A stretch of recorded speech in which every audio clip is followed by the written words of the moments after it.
Wary observations, righteous discussions unite people. It's the Word Up Podcast, and I am your host, OMNI, Omni, etc. People, I'm so sorry that I was late. I was supposed to start the show at 10. I needed my coffee. And I needed to make a quick run to an emergency trip to the store that I didn't plan on this morning. So please forgive me. I love black coffee, just straight black. It's the best. No cream, no sugar, just black coffee. Today we're going to be talking about something interesting. Something in the fighting world has taken place that I want to take note of. But before we get into that, let's get on with the show. And let's jump on in.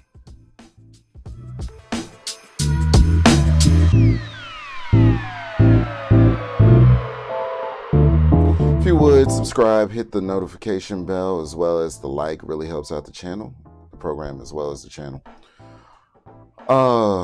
Folks, we got to talk about what's going on in today's society. I want to break it down in full. Today's episode is called Roll with Reason. Roll with Reason. Okay? Now, earlier this week, and actually, let me upload that as well, because I didn't even consider uploading it. Earlier this week, I had a poll on my Facebook. If you don't follow me on Facebook, Omni etc. on Facebook. Okay, I'm OMNI. Okay. Oh, actually, it's right above me, right here. Omni etc. on Facebook. I forget. I become aware. Sometimes I be over prepared and whatnot, and I be forgetting that I be preparing as well as I had. So, follow me on Facebook, and I'll be putting up polls based off of the content that I plan on creating on this channel, as well as other things. I got my Gamecast running over there. If you go over to my Facebook and catch one of my Gamecasts, share, like it, comment on it that you shared, you will be put in the running for my $250 giveaway that I plan on doing in September. That is also going to be a part of my album release. Album title is the first time I'm actually saying it online anywhere. So if you're tuning in, the album is called To Whom It May Concern. To Whom It May Concern. So, yeah, now that that's uploaded, we're going to put that in there, right? So, there's interesting things going on in the world in general, and this isn't going to be discussion. Usually I have it accessible to where people could come up. This isn't going to be one of those. So if you came here for that, might do a part 2 depending on what this the feedback this receives. If you want a part 2 to this where we break it down in full, and you would like to say your stuff, especially ladies, women, if you want, and if you got pushback for me, I invite it, I accept it, I don't run from it. Fellas too, if you feel as though you want to take up for the ladies, I invite it, I accept it, I don't run from it. So,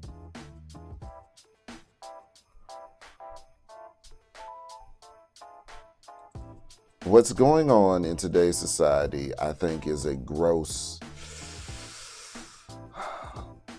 What is it that how exactly should I put it? It's a gross. It underserves women. It doesn't serve women in the ways that they may think it does. All right. So earlier this week, let me go back to, there we go. I had 2 people of note, both authors in their right. They're very vocal individuals. Okay. I put up a poll, and the imagery that I used for said poll was Nora Vincent and Biggie Smalls. Okay. Otherwise known as the Notorious B.I.G. On his first album, He has a song called Everyday Struggle. The first thing you hear on Everyday Struggle, the first words that he says, I don't want to live no more. It's like I'm hearing death knocking at my front door. Living every day like a hustle, another drug to juggle, another day, another struggle. These words are indicative of a man's existence. But to what extent do men struggle? To what extent do men struggle? The woman on the right you may not know of if you're not savvy, if you're not hip to her. Nora Vincent. Okay, Nora Vincent. She's an author. She was an author rather. She was a personality. She was a proponent of women, and she believed that her work was taking up for women, was saying that women can do whatever a man can do. As a matter of fact, she believed that men had life, and there's a gamer reference. She believed that men live life on recruit mode. She believed that men's lives were by far easier than women's. And this is the very sentiment that we're going to unpack today. So, the poll that I had, hold on. Gotta click on the pic. Gotta make sure I do this right. Hold on. All right, that's right. The poll that I had on my stories on Facebook. Do you think a woman can endure a man's existence? 25% said yes. 75% said no. In that 75%, there were some women, mostly men, but there were women that said no. In the 25% that said yes, it was mostly women. And there were a couple of men that were rocking out and saying, yes, a woman can live and endure the same existence as a man can. All right. So, the thing that I find very interesting about this is that Nora actually put this to the test. Nora Vincent actually put this to the test. And we're going to take a look at it. We're going to take a look at what she did, her story, and why she believed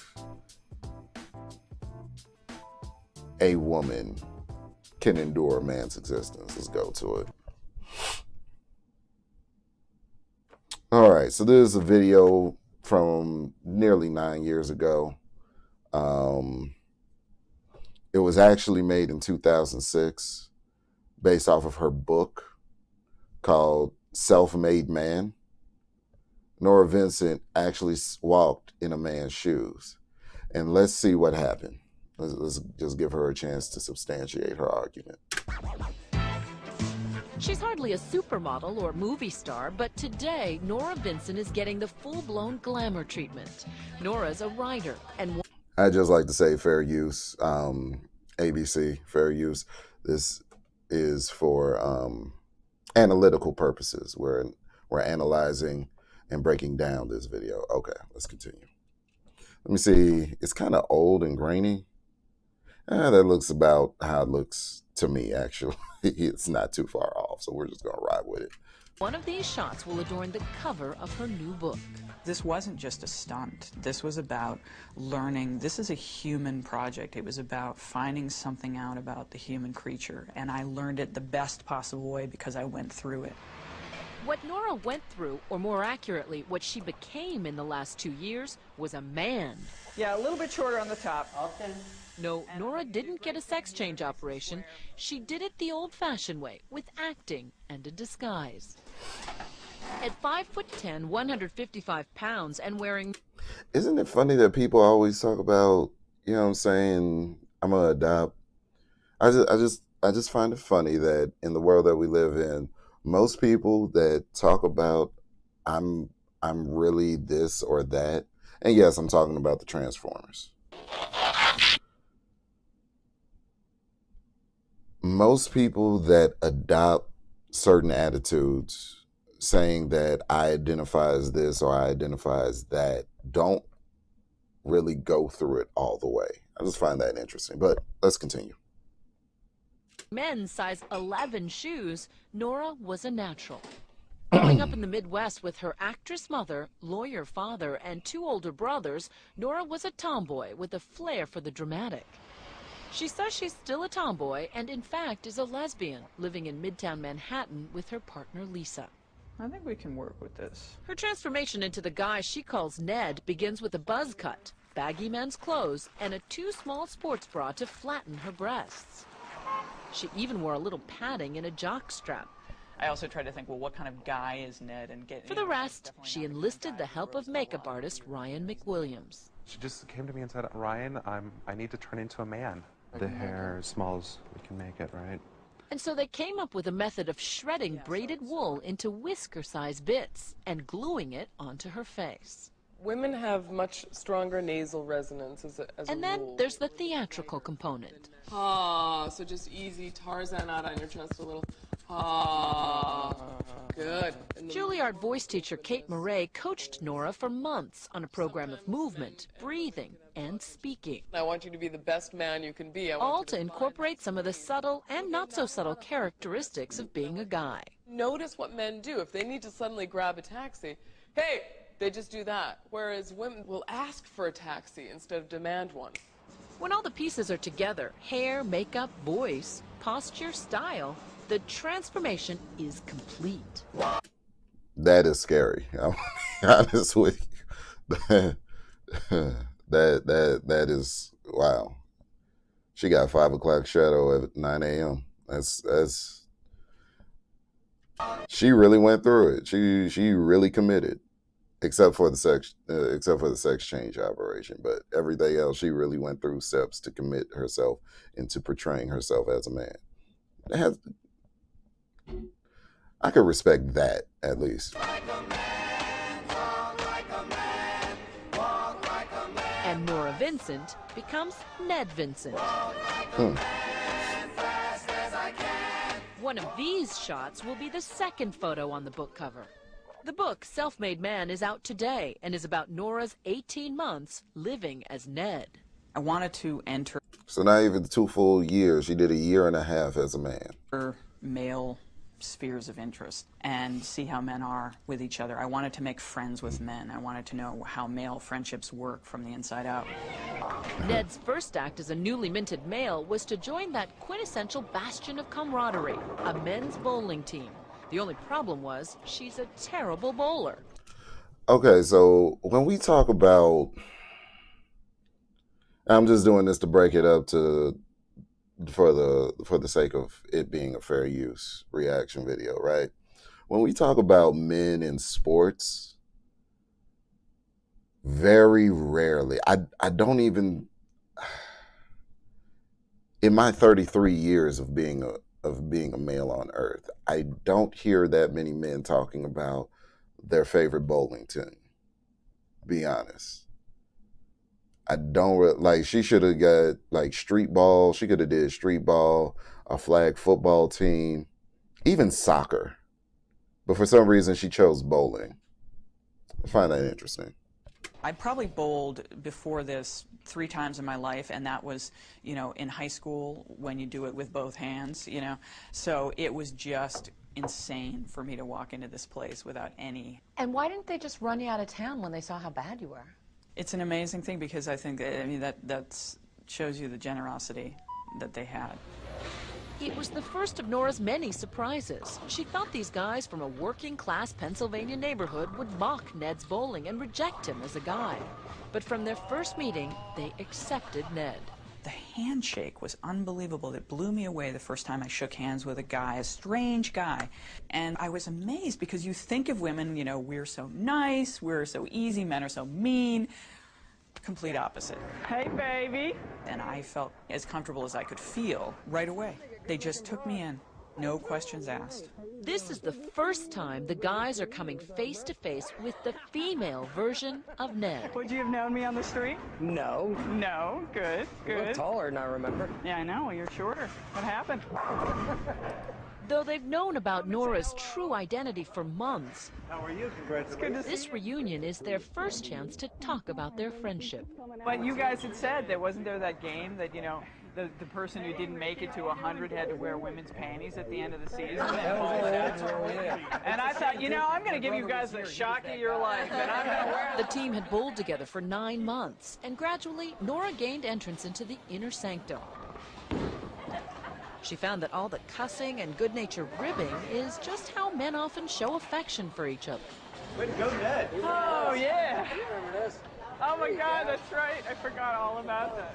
Did you know, based on watching her bowl? I mean, you know, the joke was she bowled like a girl. But Well, we had our suspicions that these guys did. I just maybe thought Ned was gay or everybody else. something, you know? Really? Stop, you know Right. what I But mean? my hilarious. style was, I mean, Turns out they were right. Style is this. It's a little different style. Near the end of the team's run, Nora decided to reveal herself as a woman. Nervous about how they'd react, she tested the waters with the one guy she was closest to. She took Jim out for a drink. So she sits you down, she's very serious, and she says, I'm going to tell you something that's going to blow your mind. And what did you say? So the only thing that will blow my mind is if you told me that you were a girl and that she was a guy. And she goes, well, you're half right. The she Jim's talking about is Nora's partner Lisa, who the team had met several times. Jim assumed they were Ned and Lisa, a heterosexual couple. But you didn't believe her at first. At first, well, I was still in shock. I said, how can this possibly, you know, where would this come from? This is just a regular Monday night. I was out bowling having a good time a few minutes ago. Now I'm trapped in this bizarre conversation about your name isn't Ned anymore, you know? Later, Jim told the rest of the team, who all took it well. What do you think Nora expected to find in a bowling alley full of guys?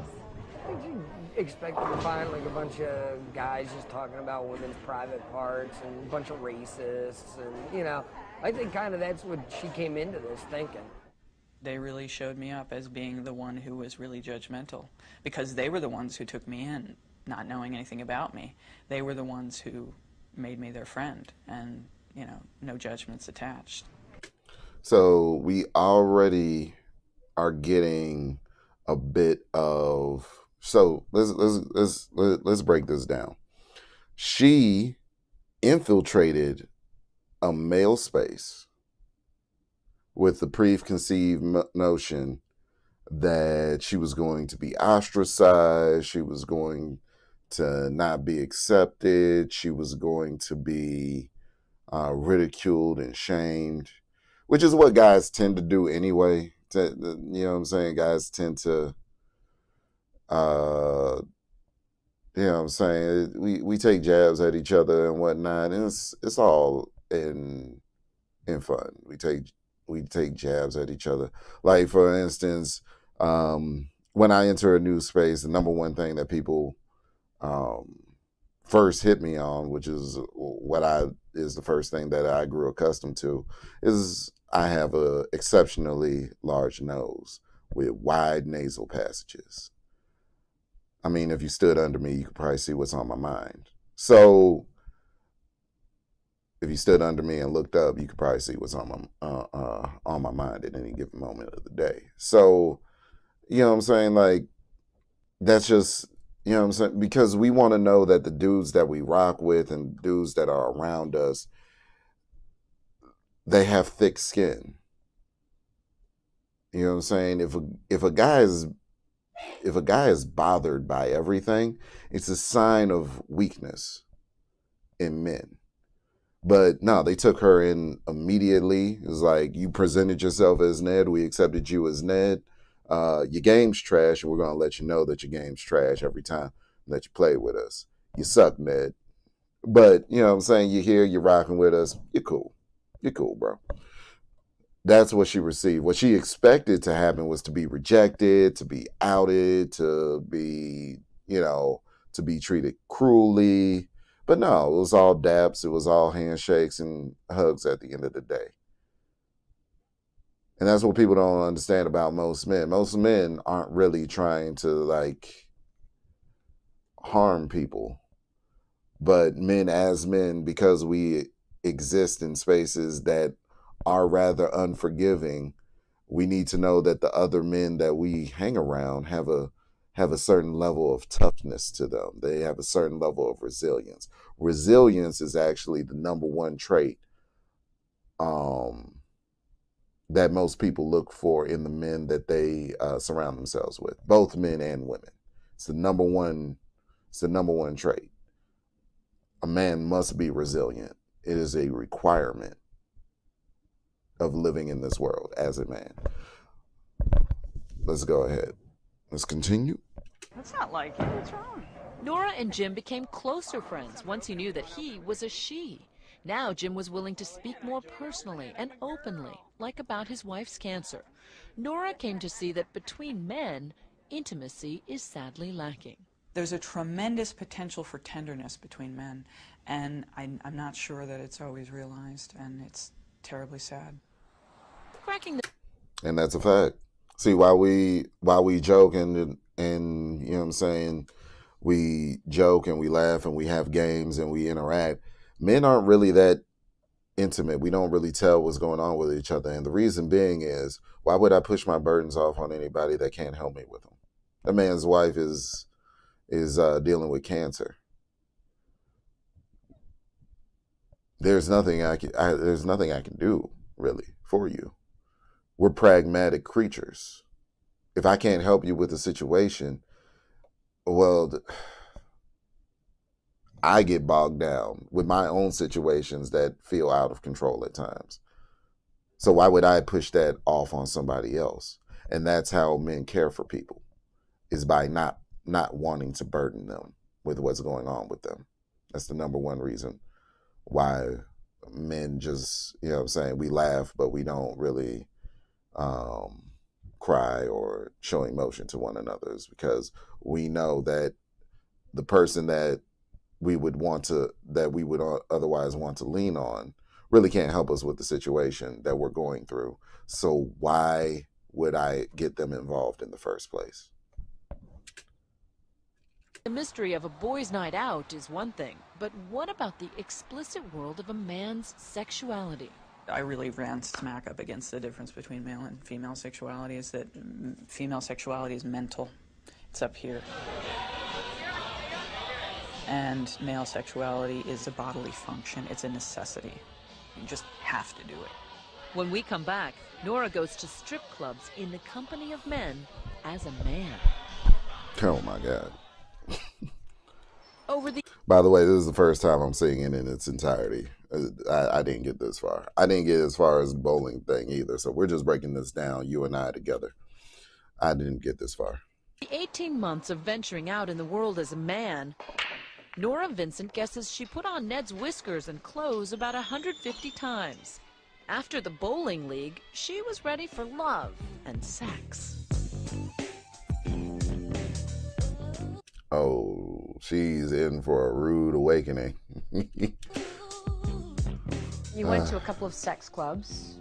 What were you trying to get at? Well, at first I thought, this is sort of the quintessential guy thing to do, right? The bachelor party at the strip club. When I told people initially that I was doing this, they'd say, oh, you gotta go to a strip club. She says the clubs were obviously sexual, but once again lacking in intimacy, which leaves men emotionally frustrated. I saw the men there. I saw the looks on their faces. I saw them sitting alone, nursing their bourbon, and this is not about appreciation of women, of course. It's not about appreciation of their own sexuality. It's about an urge, and that's not always that pleasurable, really. These guys who go to these high-priced clubs would say, this isn't about pain, it's about pleasure. Men have had the tears and the emotional expression sort of pounded out of them from an early age, and so by the time they're men, they don't even have the vocabulary anymore or the emotional awareness to really say what they're feeling.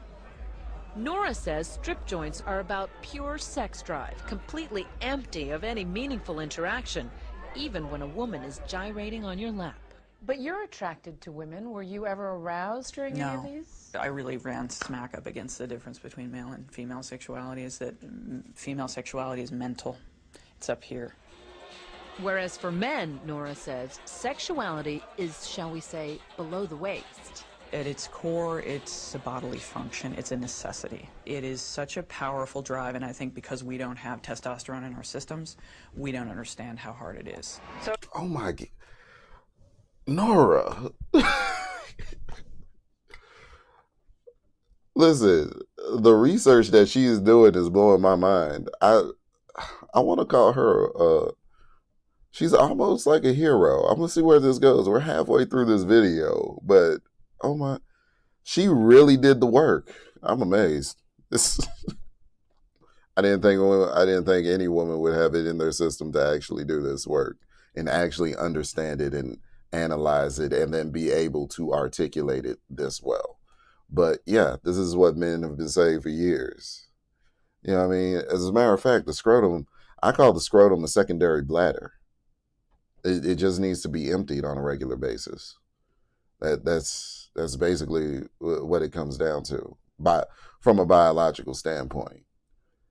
And the fact that most women don't understand that is the thing that probably frustrates men the most. All right. it never gets cold where you back in Australia? Throughout the project, Ned dabbled in the art of picking up a woman.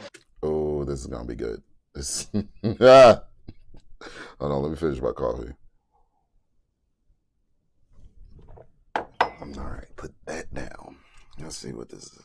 Where'd your friend go? We went with him to this bar wearing hidden cameras. This is my friend JC, I'm Ned. Nora was reminded that in this arena, it's women who have all the power. We sit there and we just with one word, no, will crush someone.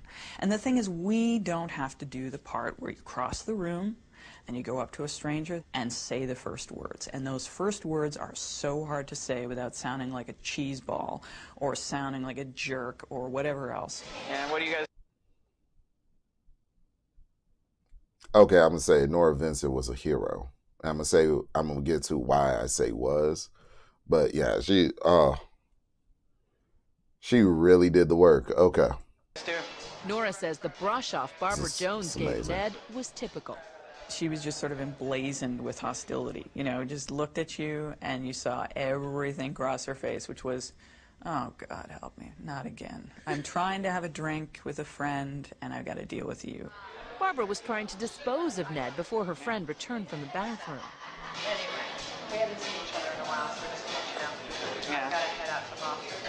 But Ned returned and told Barbara the Look truth. at the body language. Look at the body, and that's the number one thing that I key in on with pretty much everybody, but especially women. Like if you're showing me any form of disinterest, then I break off and move on because I know I'm wasting my time with you. I know I'm wasting my time with you. Why am I still here? You know what I'm saying? It's actually the best thing that I can do. You know what I'm saying? Is to just break off because it makes you at least leave with some form of respect. The number one thing that most women complain about is a guy who can't take a hint. So if you are the guy that can take a hint, she looks at you in a different light than the guy that just stays there in it, trying to recover from a hopeless situation. So yeah, let's go back. Look at her body language. Barbara was trying to dispose She's looking down. She's not really trying to make eye contact. She's of She's Ned. looking here, and then she looks down. She's not trying to look at the man in front of her that's trying to open a line of communication. Before her friend returned. You know what I'm saying? She makes a quick glance, and then she looks away.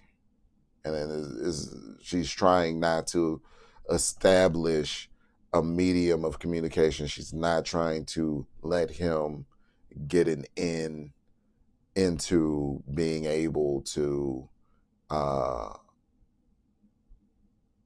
communicate with her in a meaningful way.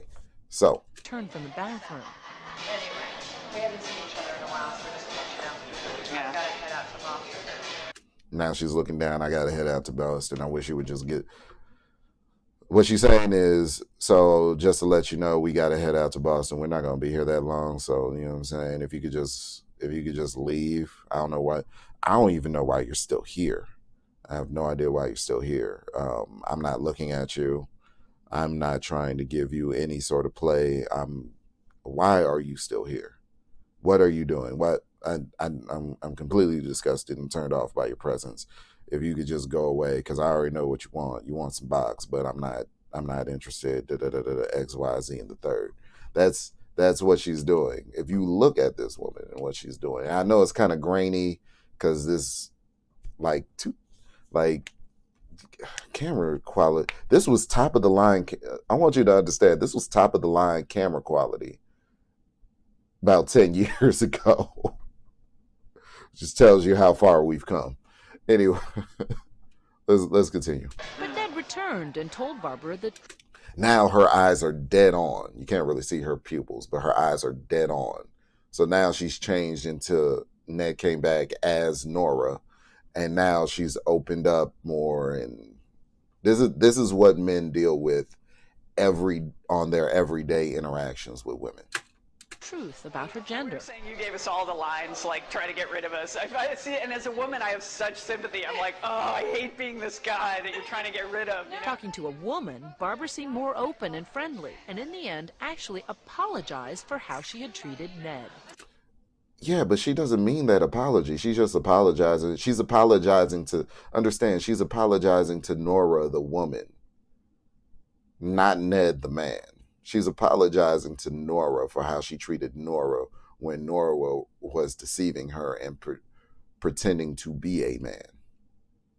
So Sorry for being bitchy. please. Does that kind of living in the skin of a man in the bar scene, in the dating scene, give you a different kind of respect for men?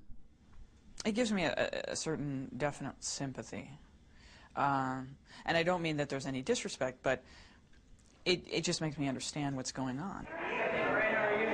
Nora, as Ned, also went on about 30 dates with women, mostly arranging them on the internet. Did you have any fun? Rarely. It was just an pretty ordeal. Unpleasant. Yeah. She says the pressure of Ned having to prove himself was grueling. Nora was surprised that many women had no interest in a soft, vulnerable man.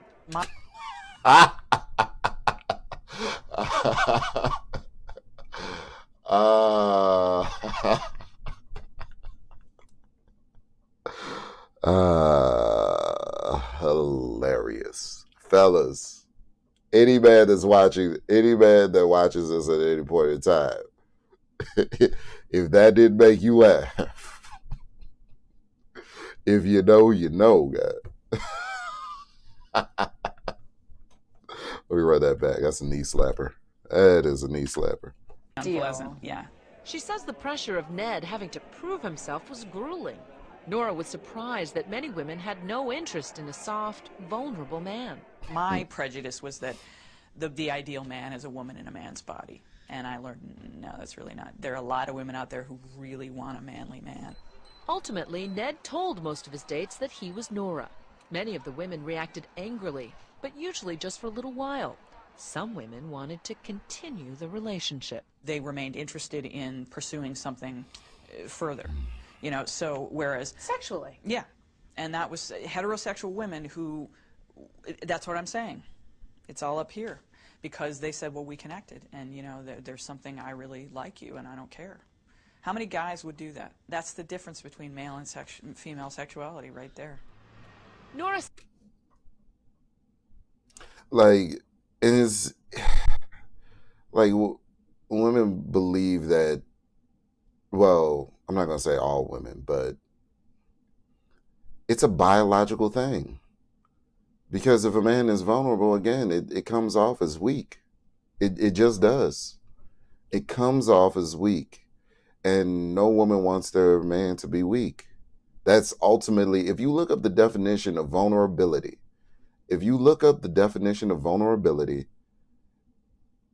matter of fact, we don't have to look it up. Hold on, that's right. But we can look it up. Listen. If you look it up, the definition of vulnerability, no woman wants this from their man. No woman wants this from their man. Which is why women need to stop asking for this from men immediately. Okay? Let me put this away, because we've gone through that. No woman wants vulnerability, and it's not a trait in men that you would want. Let's go back. All right. See, I gotta move it. I gotta move it over some, and it's not a trait that is attractive to women. Sorry, fellas, it isn't. It's never been a trait that's attractive to women. You probably can't see it, but I'll read it out. The quality or state of being exposed to, you know what? We could do it this way. Yeah, let's do it this way. I'll pop it up like this real quick. Just real quick. We'll do it this way. So let me go back to the Nora video. I'll pop it out like this. Well, I'm gonna have to do it like this. But that way you could get it in plain black and white and you don't have to see it with the filter on it. None of that. Smart selection. This is what we're going to do, folks. I think Google uses, it's Oxford Dictionary, Oxford Languages. They go from the Oxford Dictionary definition. But look at that, okay? This is the true definition of vulnerability.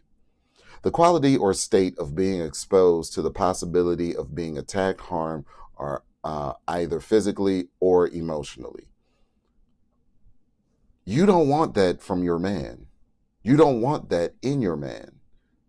Because most women want protection and provision. If he is exposed to the possibility of being attacked or harmed, if he gets harmed, it hinders his ability to provide. And if he can't protect himself, if he's vulnerable and he gets attacked, he can't protect himself, then how is he going to protect you? So inherently, it's a trait that many women ask for when they're with a solid dude. They ask him to be more vulnerable, but you don't want him to be vulnerable. You don't want that from him. I promise you, you don't want that from him. Okay, Nora, she had to do the research in order to figure that out. But guys already know this because you know what you want as a woman. You may even know what men want from you. But you have never had to be on the other side of the table when doing the deal between men and women.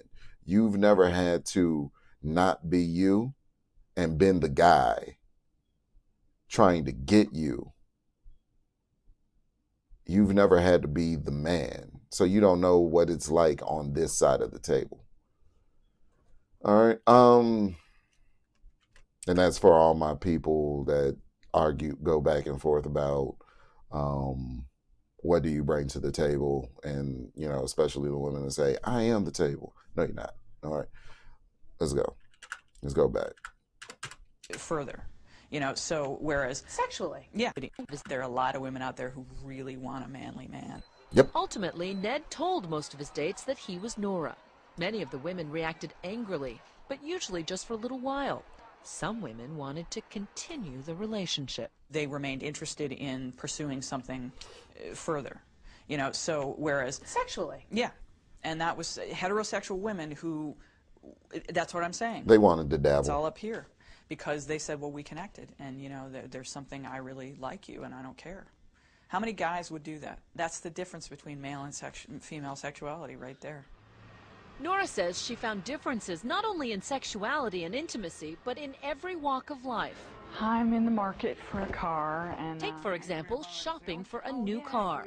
Going in as Nora, the sales pitch quickly becomes flirtatious. Any guy that gets in, it's going to feel like, okay, this girl's... I want to date this girl just for a car. Well, all right, well, I didn't say that. But going back to the same salesman as Ned, the tone was all business, and the talk was all about performance. have the 3-liter Duratec V6 engine. And in the end, a personal touch for Nora the salesman would never have offered Ned. All right? Thank you You're so much. welcome. Yeah. In Nora's final months as Ned, she upped the ante, infiltrating all-male inner sanctums. But after 18 months of deception, she was unraveling, and the play acting at a men's wilderness encounter group would begin to scare her. One guy had chopped up a log pretending it was his wife. So I thought, great, you know, we're gonna have axes and knives. So I was terrified. Having survived strip clubs, dating, and a bowling league, Nora Vincent wanted Ned's last days to be among men only, in private and intimate surroundings. Nora, a lapsed Catholic, thought the cloistered inner world of a monastery would be ideal. Ned managed to live for 3 weeks as a trainee. The monks, she says, were pious, smart men, but they were still men. What made it prototypically male? What do you mean by that? The breakdown in communication, the need, the desperate need for male intimacy, and the lack of ability to give it, really painful. Nora says the monks were hostile to her feminine side. She says she was ostracized because of the monks' assumptions about her sexual orientation. Ned was really at the center of it because he was an effeminate man, and many of them thought I was gay. As one of them told me in confession, I said, I have something to confess to you, and he said, well, I think I know what it is. And I said, what? And he said, well, you're gay. And I said, well, yeah, but not in the way you think. That's hilarious. Nora thought the perfect end to her 18-month saga was to join a men-only therapy group, a place where guys tried to bond and show their emotions instead of hiding them. They don't get to show the weakness. They don't get to show the affection, especially with each other. And so often all of their emotions are shown in rage. And they kept talking about their rage. Often their rage toward women and what they would do physically and violently towards women. Right. A lot of this was blowing off steam. It's sort of talking about the things that need to be said that you know you would never do. I mean, you know, they would talk about fantasizing about chopping up their wives or something. It's not that they would ever do that, but it was a way to get out the blackest thoughts. He doesn't like doing that work. And the reason for that in particular, understand, to endure life as a man, you have to essentially become, when cruelty is visited upon you, you have to meet cruelty with cruelty. You have to meet aggression with aggression. You don't meet aggression with softness. That's how you get ran over. And men are just trying to survive. So at the end of the day, trying to survive for themselves and their loved ones. So you have to be capable of being great and terrible. And it's really a balancing act, because real situations can pop off at any moment. And in most situations, people look to men to guide them to safety when those real situations go down. So that means taking out an active shooter, taking on whatever is confronting, or guiding people away from that. And you have to have a certain level of grit about you in order to be able to maneuver in such times in those spaces. And it's not so much men only feel anger or can only express anger. In a lot of instances, aggression is the only thing that is accepted from men in this world. It's the only emotion that there's ample room for aggression, anger, and rage as a man in this world. And that's what people, typically expect from men, is aggression, anger, and rage. So those are the only emotions from men that are respected. Because when you cry out of sadness, or if a man is sad and he cries, he's weak. If a man is too happy and feels good about himself, quite often he'll be considered to be gay or homosexual. You know what I'm saying? So the only emotion in a lot of instances that are respected by men is aggression and anger and rage. And you got to meet aggression with aggression in a lot of instances in order to survive. That's just, that is a man's existence. So, and that's what Nora is speaking to here. But he can't quit. Nora began to empathize with the fear and stress men feel for having to always be the strong provider. The therapy leader, psychologist John Guarnaschelli, saw Ned's shyness as typical of a newbie coming to brave the group. A lot of the guys spoke to me after the retreat and said, talking to him, I felt like I was talking to somebody feminine.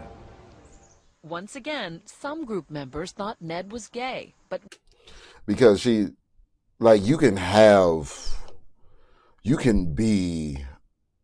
You could put on all the whiskers, you could put on all the makeup, you can change, you can act, you could get the vocal coach. This entire, like, every instance, everybody thought that this woman was gay. Because you could put on all of that bravado, you can change the bass in your voice, you can do all of that. But it was just something about him that made him seem gay. That was it. And because of that, it was just something about him that gave a feminine, that was of a feminine quality. And because of that, you know what I'm saying, you can't really get rid of that because you've lived your life completely as a woman. So you're trying to counteract all the years that you spent female, even though you were a tomboy, which isn't a real boy. You can't really get rid of that feminine texture about you. You can't get rid of it. It's impossible. So even though you did one hell of a job going to all of these places to get all of these qualities and characteristics, you just don't have that masculine about you. You know what I'm saying? But let's continue. No one suspected he was a woman. After 8 sessions, the group went on a backcountry retreat, but Nora's 18 months of being an imposter was closing in on her. The pressure of being someone that you're not, and being the fear of discovery and the deceit that it involves piles up and piles up. So by the time I got around to doing this men's group, it was really reaching critical mass. On the retreat, her fear became palpable. And I was out in the woods with a bunch of guys who have rage issues about women, and I was in drag, and I thought, oh God, you know, what am I doing?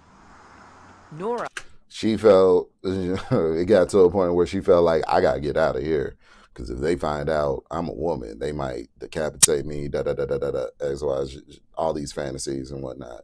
They wouldn't have done that to her. Was unraveling. She felt guilty about lying, as though she should be punished. In the final ritual of the weekend, the men were to act out the problems unearthed at the retreat with a partner. And you asked that he harm you. Yeah, I did. At that point, I was starting to really kind of crack up. I was really... You were coming unglued. Yeah. So you were asking this guy to cut you? To cut me.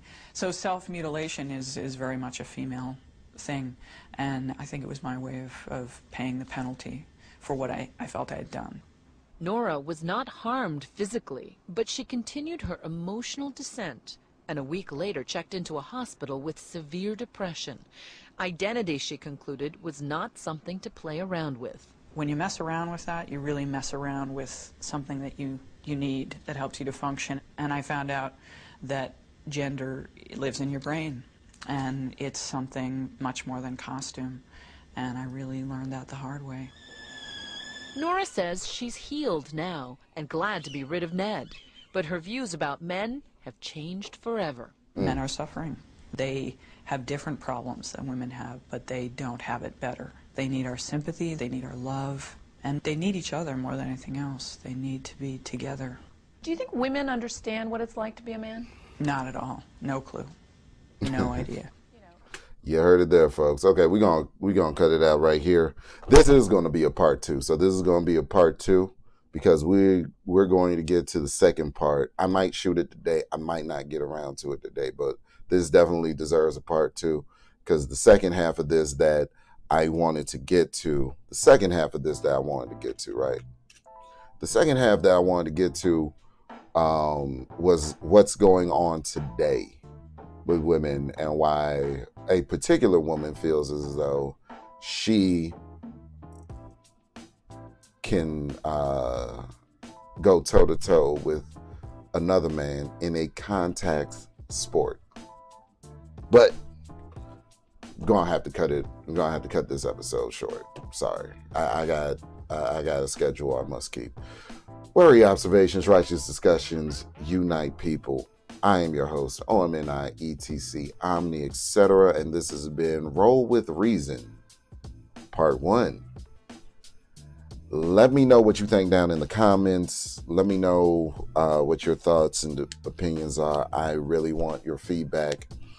And we'll unpack them in Part 2. Peace, love, health, wealth to you all.